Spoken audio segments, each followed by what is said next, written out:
Hello friends, அஸ்ஸலாமு அலைக்கும். Welcome to JP சமையல்.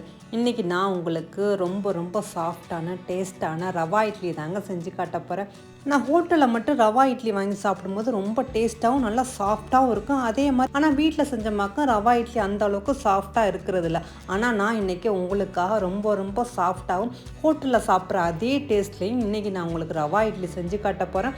அது எப்படி செய்யலான்னு வீடியோக்குள்ளே போகிறதுக்கு முன்னாடி இது வரைக்கும் என் சேனலை சப்ஸ்கிரைப் பண்ணாட்டி சப்ஸ்கிரைப் பண்ணிக்கிறங்க. அப்படியே பக்கத்தில் உள்ள பெல் பட்டனையும் ப்ரெஸ் பண்ணிக்கிறங்க. இப்போ வாங்க வீடியோக்குள்ளே போகலாம்.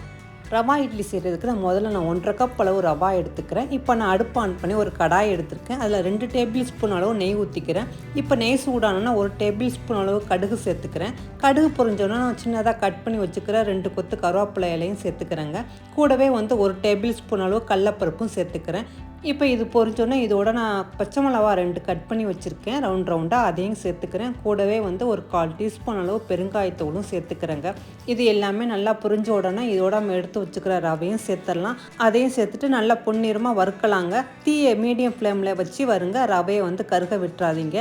இப்போ ரவை வறுப்பட்டுருச்சுங்க. இந்த ஸ்டேஜில் நம்ம அடுப்பை ஆஃப் பண்ணிவிட்டு ரவை கொஞ்சம் ஆறினோன்னே இதுக்கு தேவையான பொருட்களும் சேர்த்துக்கலாங்க. இஞ்சி ஒரு துண்டு நான் பொடிசாக கட் பண்ணி எடுத்துக்கிட்டேன், அதையும் சேர்த்துக்கிறேன். இதோட 1 டேபிள் ஸ்பூன் அளவு கேரட் துருவலும் சேர்த்துக்கலாம். கேரட் சேர்க்கறதுனால பார்க்க கொஞ்சம் கலர்ஃபுல்லாக இருக்கும் அப்படிங்கிறதுக்காக சேர்த்துக்கிறேன். கூடவே பொடிசாக கட் பண்ண கொத்தமல்லி இலையும் சேர்த்துக்கலாம். இப்போ இதுக்கு தேவையான அளவு உப்பு சேர்த்துக்கலாங்க.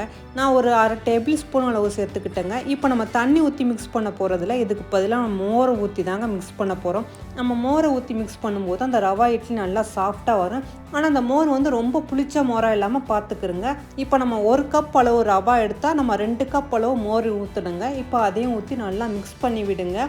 ஆனால் நம்ம இந்த ரவா இட்லியில் ஆப்ப சோடா எதுவுமே சேர்க்கலைங்க. சேர்க்காமையே இது ரொம்ப சாஃப்டாக வரும்.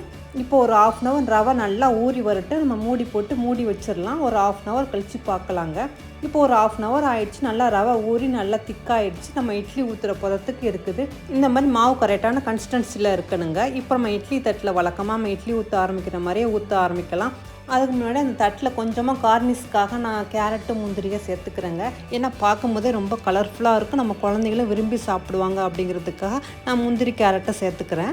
இதே மாதிரி எல்லா பிளேட்டையும் நம்ம அலங்கரிச்சிட்டு நம்ம இட்லி மாவு ஊற்ற ஆரம்பிச்சிடுங்க. வழக்கமாக நம்ம இட்லி மாவு எப்படி ஊற்றுவோமோ அதே மாதிரி ஊற்றி ஒரு 10 நிமிஷத்துக்கு வேக வச்சு எடுத்துக்கிறோங்க. நீங்கள் 10 நிமிஷமா 12 நிமிஷமா உங்கள் குக்கருக்கு எப்படி வேகுமோ அந்த அளவுக்கு நீங்களும் வேக வச்சு எடுத்துக்கிறோங்க.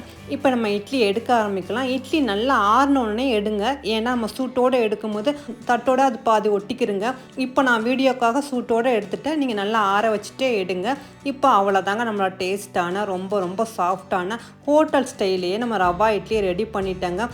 ரொம்ப இது சாஃப்டாகவும் நல்லா டேஸ்ட்டாகவும் இருக்கும். ஏன்னா இந்த ரவையை நம்ம நெய் ஊற்றி வறுத்துருக்கிறதுனால நல்லா வாசனையாகவும் நல்லா டேஸ்ட்டாகவும் இருக்கும். இதில் சேர்த்துக்கிற கடலப்பருப்பு முந்திரி கேரட்டோடு சாப்பிடும்போது இது ரொம்ப டேஸ்ட்டாக இருக்குங்க. இன்றைக்கி நான் செஞ்சு காட்டுற அந்த ரவா இட்லியை நீங்களும் செஞ்சு பாருங்கள். கண்டிப்பாக ரொம்ப சாஃப்டாக இருக்கும். இதை செஞ்சு பார்த்துட்டு இதோட டேஸ்ட் எப்படி இருக்குன்னு எனக்கு கமெண்ட் பாக்ஸில் கமெண்ட் பண்ணுங்கள். நான் இன்றைக்கி இந்த ரவா இட்லிக்கு தேங்காய் சட்னியோட பரிமாறி இருக்கேங்க. உங்களுக்கு பிடிச்சமான சட்னியோட நீங்களும் செஞ்சு சாப்பிடுங்க. பிடிச்சிருந்தா மறந்துடாமல் லைக் பட்டனை ப்ரெஸ் பண்ணிக்கிறங்க ஃப்ரெண்ட்ஸ்.